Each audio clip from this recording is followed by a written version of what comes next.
Hi, I'm Karan from Locofy, and today I'm going to talk about how our large design models, or LDMs, are helping accelerate front-end UI development. So, as builders, entrepreneurs, or product managers, the start of any project is the most exciting time. You have a vision, you have an idea, and you want to bring it to your users as soon as possible. So you work with your designers, and you come up with your first wireframe. Things are looking good at this point.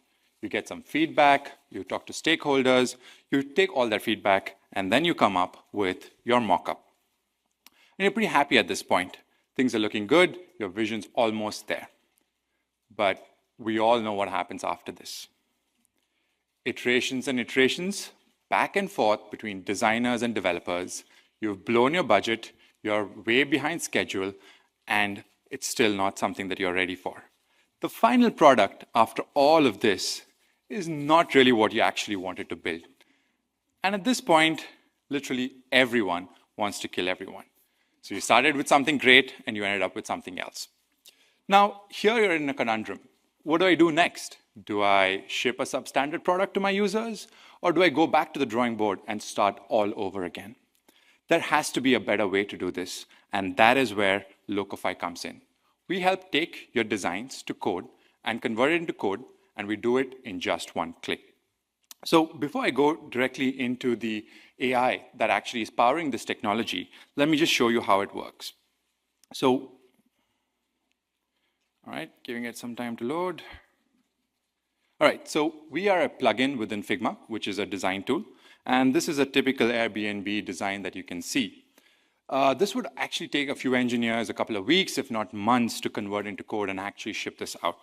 But with Locofy, as you just saw, a single click helped convert this into fully responsive code.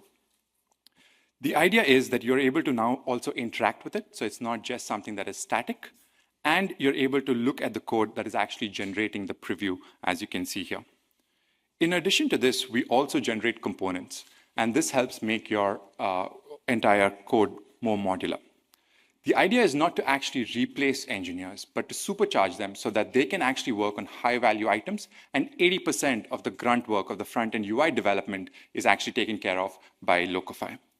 Here, we also, like any AI, it's not perfect, so it does make mistakes. But we have provided the diagnostic tools to go through each and every decision made by the AI and actually edit it. So the power and the control is still with the actual engineer.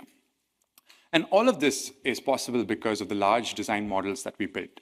We built this in-house from scratch by training it on designs that were available. Now, the next obvious question is, another model, really? Can't LLMs actually do this? And we put that to the test, right? So let's actually see what happens when you ask the same problem to an LLM. So we did this with Gemini, and he said, hey, here's a design, here's an image, can you convert this into code? No code was generated. We just got a bunch of instructions on how to do it.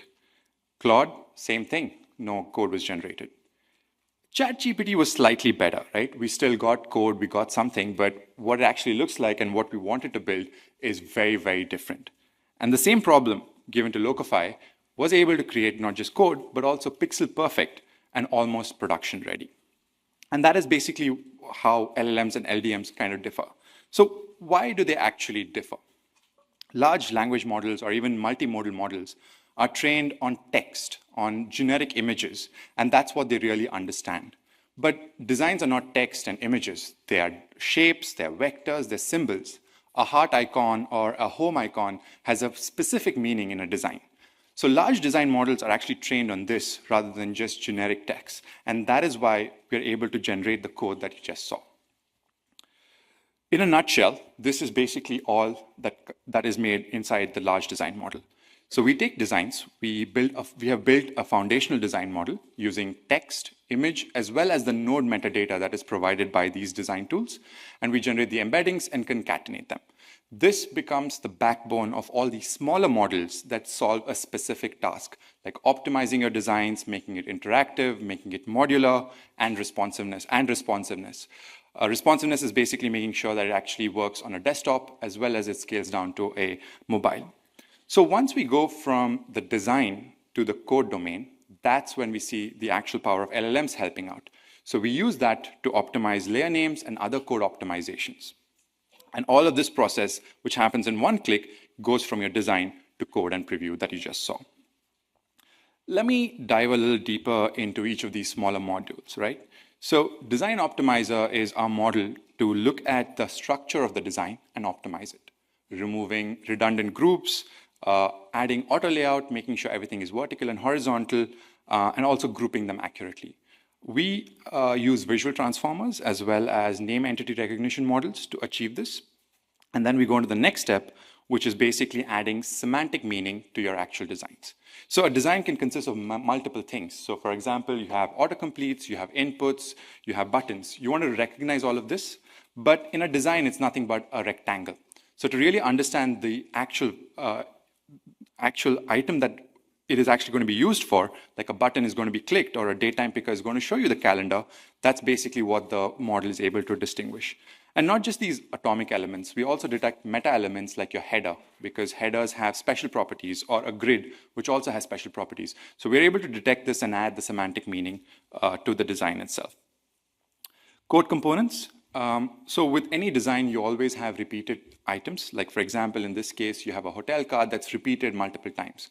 So you don't want to keep generating code for each item.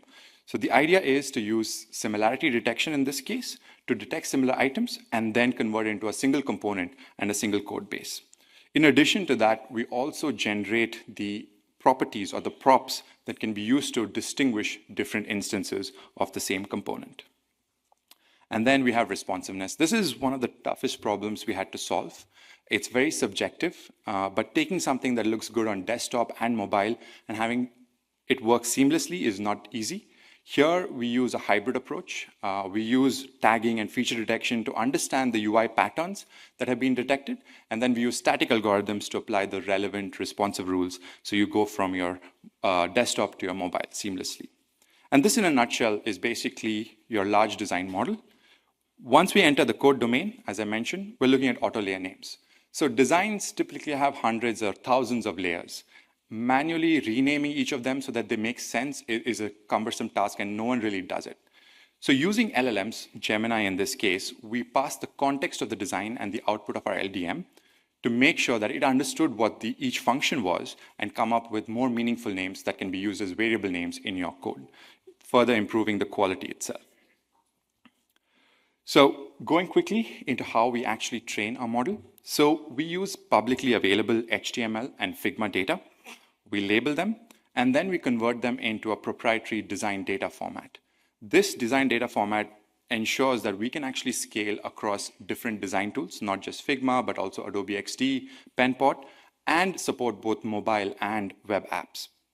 This is then fed into our foundational design model that looks at all three modalities, image, text, and metadata, concatenates them, and then feeds them into the design optimizer, tagging, components, and feature detection models. Now, the typical metrics that you would use for an ML solution are not really relevant in this case, or not very useful for us to understand how models are doing. So we built our own evaluator, which looks at pixel differences, but also looks at how the design is different from the preview and make sure that there's an improvement with every iteration. And finally, the inference pipeline itself is very simple.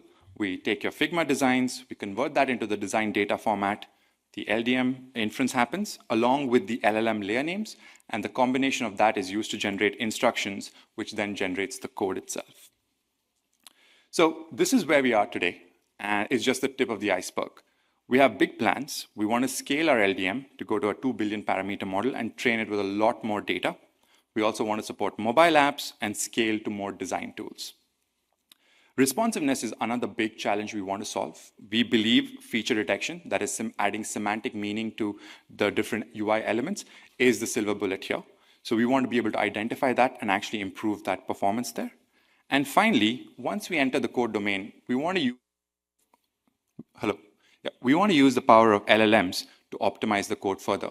Rather than reinventing the wheel, we want to use these LLMs to maybe add backend logic to kind of add internationalization, comments, and also remove redundant code that might have been generated. So that's all I have for today.